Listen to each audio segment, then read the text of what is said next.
Keji, tante nekat culik keponakan di Medan, pesan ancam dan motif bikin merinding. 3 wanita pelaku penculikan anak di Kecamatan Medan Marelan, Kota Medan, Sumatera Utara ditangkap pada Jumat tanggal 1 Agustus tahun 2025 dini hari. Sebelumnya, penculikan terhadap bocah kelas 2 SD berinisial ZK terjadi pada Kamis tanggal 30 Juli tahun 2025 sekira pukul 11.30 waktu Indonesia Barat. Diketahui pelaku bernama Firda Hermayati merupakan tante korban, sementara 2 pelaku lain tak ada hubungan keluarga dengan korban. Keduanya merupakan orang suruhan Firda. Firda yang menjadi otak penculikan telah merencanakan aksinya sejak Selasa tanggal 29 Juli tahun 2025 dengan mengamati kebiasaan ibu korban menjemput ZK. Firda kemudian mengajak 2 pelaku lain menculik korban menggunakan mobil milik ayahnya. Yang bikin merinding, pelaku nekat mendatangi rumah keluarga Zaki di perumahan Permata Asami Residence. Wanita 40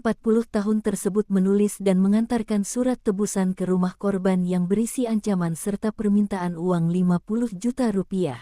Kasat Reskrim Polres Pelabuhan Belawan AKP Rivi Nur Faizal mengungkapkan, surat ancaman tersebut berisi akan menjual organ tubuh korban bila melaporkan ke polisi. Surat itu mengancam akan menjual organ korban bila permintaan tidak dipenuhi, ujarnya. AKP Rivi mengatakan motif penculikan yakni pelaku Firda terlilit utang dan mengalami tekanan ekonomi. Mereka kini ditahan di Polres Pelabuhan Belawan dan dijerat dengan UU Perlindungan Anak serta pasal-pasal berlapis KUHP terkait penculikan dan pemerasan.